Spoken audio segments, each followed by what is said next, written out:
আসসালামু আলাইকুম গাইস, কেমন আছেন আপনারা? আপনাদের দোয়াতে আলহামদুলিল্লাহ আমরা খুব ভালো আছি। সুহানা কুকিং ওয়ার্ল্ডে আপনাদের সকলকে স্বাগত। আজকে নিয়ে এসেছি বিয়েবাড়ি ও রেস্টুরেন্ট স্পেশাল চানা পনির মশালা, যা রুটি, লুচি, পরোটা, লাচ্ছা পরোটা, বেবি নান ও কুলচা সব কিছুর সাথেই দুর্দান্ত লাগে। দারুণ টেস্টি চানা পনির বাড়িতে কিভাবে তৈরি করব, ভিডিওটি শুরু থেকে শেষ পর্যন্ত দেখতে থাকুন। আর এরকমই দারুণ দারুণ রেসিপি সহজ উপায়ে শেখার জন্য আজই সাবস্ক্রাইব করুন সুহানা কুকিং ওয়ার্ল্ড। সবার প্রথমে নিয়ে নিয়েছি 250 গ্রাম কাবুলি চানা। এটাকে আমি খুব ভালো করে ধুয়ে সারা রাত ভিজিয়ে রেখেছিলাম। এবার এই চানাগুলোকে নিয়ে নিচ্ছি আমি একটা প্রেসার কুকারের মধ্যে। দিয়ে দেব হাফ চা চামচ মতো লবণ ও বেশ অনেকটা জল দিয়ে 3 থেকে 4টি সিটি দিয়ে সিদ্ধ করে নেব। তো চলে যাচ্ছি পরের স্টেপে। তো এখানে আমি 15টা মতো কাজু বাদাম হালকা উষ্ণ গরম জলে 10 মিনিট ভিজিয়ে রেখেছিলাম। আর দিয়ে দেব 1 চা চামচ মতো পোস্ত। সামান্য একটু জল দিয়ে খুব ভালোভাবে মিহি একটা পেস্ট বানিয়ে নেব। অন্যদিকে একটা বড় সাইজের টমেটোর আমি পেস্ট বানিয়ে নিয়েছি। দুটো মিডিয়াম সাইজের পেঁয়াজকে টুকরো টুকরো করে কেটে নিয়েছি। আর এখানে আমি নিয়েছি তোফু, তো এগুলো আমি কিউব আকারে কেটে নিয়েছি। এবার একটা কড়াইয়ের মধ্যে নিয়ে নেব রিফাইন্ড অয়েল। তো আমি এখানে 4 টেবিল স্পুন রিফাইন্ড অয়েল নিয়েছি। তেলটা ভালো মতো গরম করে নিয়ে ফ্লেমটাকে লো করে আমি এর মধ্যে তোফুগুলো ভেজে নেব। তোফুগুলোকে খুব বেশি করে ভাজার দরকার নেই, 2 মিনিট ধরে উল্টে পাল্টে ভেজে তেল থেকে ছেঁকে তুলে নেব।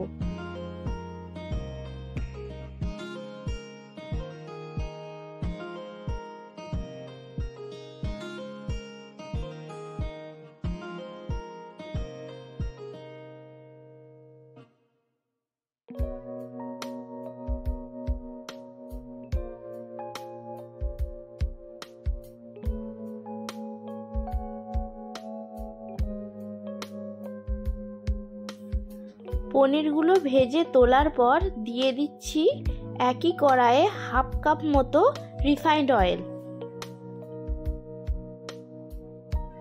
তেলটা সামান্য গরম হলে ফোড়নে দিয়ে দিচ্ছি 2টো এলাচ, 2টো লবঙ্গ, সামান্য একটু দালচিনি, একটা তেজপাতা ও হাফ চা চামচ গোটা জিরে।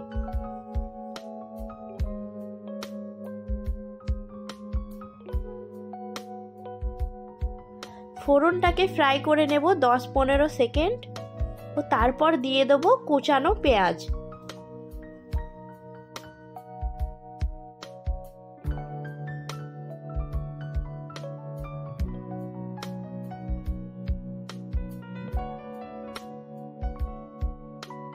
পেঁয়াজটাকে লো ফ্লেমেই ফ্রাই করে নেব 5 থেকে 6 মিনিট মতো।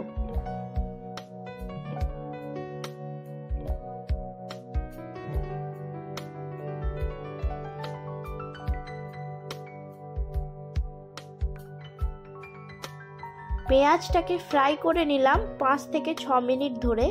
এবার এর মধ্যে আমি অ্যাড করব 1 চা চামচ আদা বাটা ও 1 চা চামচ রসুন বাটা। আবারও 3 থেকে 4 মিনিট ফ্রাই করব লো ফ্লেমে।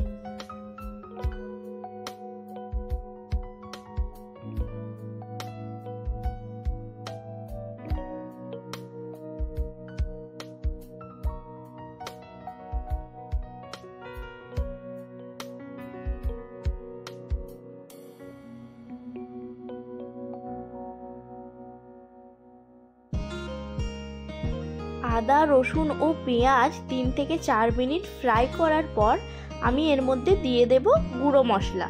তো গুঁড়ো মশলার মধ্যে আমি দিচ্ছি 1.5 চা চামচ হলুদ গুঁড়ো, 1.5 চা চামচ কাশ্মীরি লঙ্কার গুঁড়ো, 2 চা চামচ ধনে গুঁড়ো, 2 চা চামচ জিরে গুঁড়ো।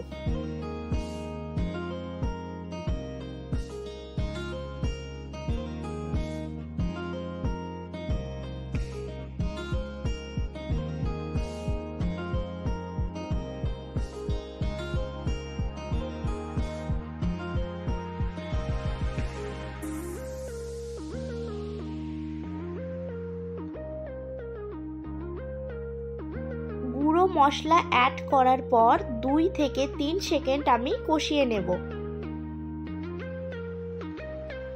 দিয়ে দিচ্ছি টমেটোর পেস্ট বা টমেটো পিউরি।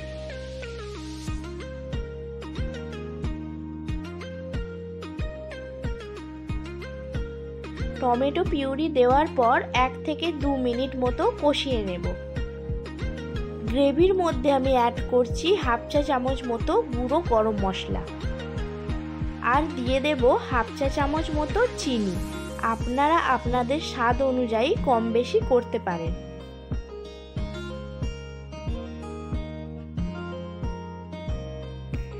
দিয়ে দিচ্ছি হাফ চা চামচ মতো লবণ। এটাও আপনারা স্বাদ অনুযায়ী কম বেশি করে নেবেন।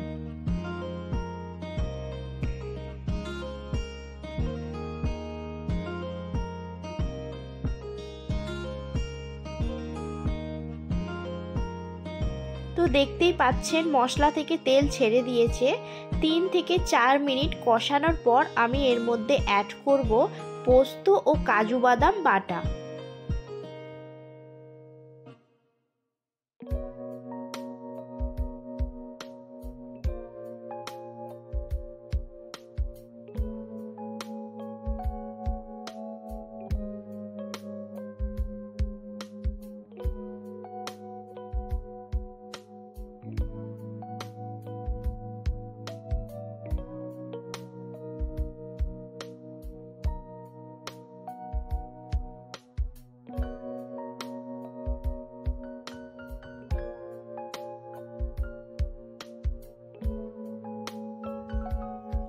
পোস্ত ও কাজু বাদাম বাটা দেওয়ার পর প্রায় 2 মিনিট ধরে ভালো করে কষিয়ে নেব। তো মশলা খুব ভালোভাবে আমি কষিয়ে নিয়েছি। এবার আমি এর মধ্যে অ্যাড করে দেব সিদ্ধ করে রাখা চানা। আর সিদ্ধ করার সময় যে জলটা দিয়েছিলাম সেই জলটাও কিন্তু একই সঙ্গে এর মধ্যে দিয়ে দেব। সব কিছুকে একবার ভালো করে নেড়ে নেব আর একই সময় ফ্লেমটাকে হাই করে দেব।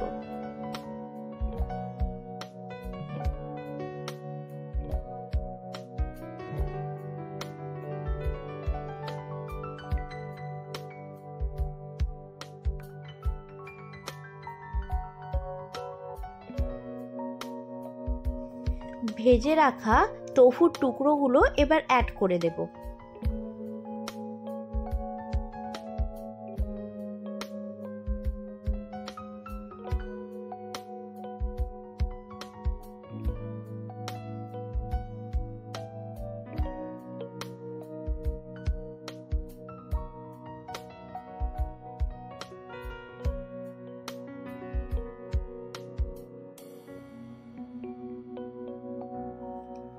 এবার হাই ফ্লেমে গ্রেভিটা ফুটতে শুরু করলে আমি ফ্লেমটাকে লো করে 5 মিনিটের জন্য ঢেকে রেখে দেব।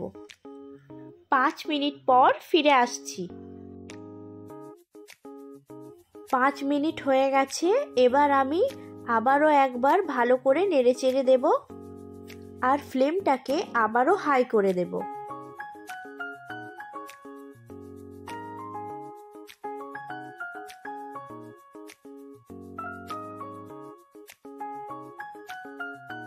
সব শেষে আমি উপর থেকে ছড়িয়ে দেব রোস্টেড কসুরি মেথি। এখন গ্রেভিটা বেশ খানিকটা পাতলা মনে হলেও যেহেতু এর মধ্যে কাজু বাদাম বাটা আছে, এটা কিন্তু ঠান্ডা হলে বেশ খানিকটা জমে যাবে। সেই বুঝেই আমাদের গ্রেভিটা রাখতে হবে।